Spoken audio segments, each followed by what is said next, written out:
வணக்கம். இந்த வீடியோ எதுக்குன்னா, விருதுநகரில் நடக்கிற தென்மண்டல இளைஞரணி நிர்வாகிகள் சந்திப்பு மாநாட்டில் கலந்துக்க இருக்கிற இளைஞர்களுக்காக 1980 நாங்கள் இளைஞர்களாக இருந்தபோது தொடங்கப்பட்ட அணி இளைஞரணி. 1949 இளைஞர்களால் தொடங்கப்பட்ட திராவிட முன்னேற்றக் கழகம் என்ற இந்த பேரியக்கத்தோட அடுத்த தலைமுறையாக மீண்டும் இளைஞர்கள்கிட்ட நம்ம திராவிட முன்னேற்றக் கழகத்தை கொண்டு சேர்க்க இந்த அணியை தொடங்கணும்.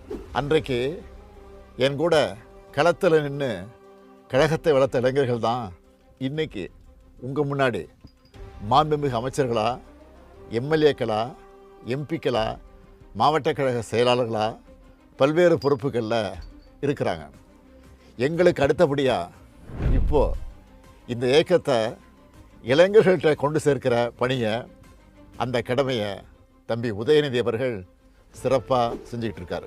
திராவிட முன்னேற்ற கழகத்து மேலே எப்போதும் வன்மத்தோடு இருக்கிற எதிரிகள் என்ன கட்டமைச்சாங்க? இளைஞர்கள் இனி திமுகவுக்கு வருவாங்களான்னு சந்தேகம் எழுப்புகிற மாதிரி தன்னோட ஆசைகளை வெளிப்படுத்திக்கிட்டு இருந்தாங்க. அதையெல்லாம் உடைச்சு தம்பி உதயநிதி அவர்கள் இளைஞரணிக்கு இன்றைக்கு தமிழ்நாடு முழுக்க 5 லட்சம் நிர்வாகிகள் நியமித்து ரெக்கார்ட் பண்ணியிருக்காரு. இது போதாதுன்னு மண்டல அளவில் இளைஞரணி நிர்வாகிகள் சந்திப்பு நடத்துகிறோன்னு சொல்லி மாநாடுகளை நடத்துகிறார். ஏற்கனவே திருவண்ணாமலையில் 1.5 லட்சம் நிர்வாகிகளை கூட்டி வடக்கு மண்டல நிர்வாகிகள் சந்திப்பு மாநாட்டை நடத்திட்டார். ரொம்ப பர்ஃபெக்டாக நடந்த அந்த மாநாட்டை பார்த்து எதிர்க்கட்சியில் இருக்கிற பலருக்கும் தூக்கம் போயிடுச்சு. 5 லட்சம் நிர்வாகிகள் ஒரு கட்சியினுடைய துணை அமைப்பில் நியமித்து வேலை செய்கிறத பார்த்து மற்ற கட்சிகள் எல்லாம் ஃபாலோ பண்ணுற ப்ளூ பிரிண்ட்டை திமுக இளைஞரணி தான் கொடுக்க போகுதுன்னு நினைக்கிறேன். இளைஞரணியின் ஒன்றிய, நகர, பேரூர் அமைப்பாளர்களாக இருக்கக்கூடிய 12,000க்கு அதிகமான நிர்வாகிகளோட சேர்த்து கிளை, வார்டு, பாகம் அளவிலையும் 5 லட்சம் நிர்வாகிகளை நியமிக்கணும்னு இளைஞரணி செயலாளர் உதயநிதி அவர்கள் மிஷன் மோடில் வேலை செஞ்சுருக்காரு. அதுவும் இதை அவர் செஞ்சு காட்டியிருக்கக்கூடிய ப்ராசஸை மலைப்பை ஏற்படுத்துது. தமிழ்நாடு முழுக்க விருப்ப மனுக்கள் பெற்று அந்த தகவல்களை டிஜிட்டைஸ் பண்ணி அவங்களையெல்லாம் அன்பகத்துக்கே நேரில் அழைச்சி வெரிஃபை பண்ணியிருக்காங்க.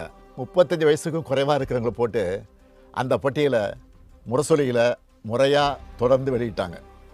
78 கழக மாவட்டங்கள்லையும் சோஷியல் மீடியாவுக்கு என்று தனியாக துணை அமைப்பாளர்களையும் நியமிச்சிருக்கிறாங்க. இதோட தொடர்ச்சியாக தான் மண்டல வாரியாக இந்த நிர்வாகிகள் சந்திப்பு கூட்டம் நடைபெறுது. 5 லட்சம் பேருக்கும் ஃபோட்டோ ஐடி கார்டுன்னு இராணுவ படையை போன்ற உறுதியான கட்டமைப்பு, கட்டுப்பாடு மற்றும் ஒழுங்கோடு இது நடக்குது. அதனால தான் பிப்ரவரி 7ஆம் நாள் விருதுநகர் கூட்டம் சொன்னதும் எனக்குள்ள புது உற்சாகம் உண்டாச்சு.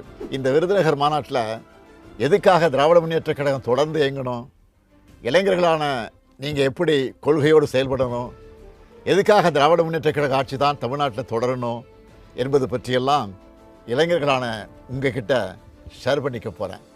பிப்ரவரி 7 விருதுநகரில் சந்திப்போம், வெல்வோம் ஒன்றாக.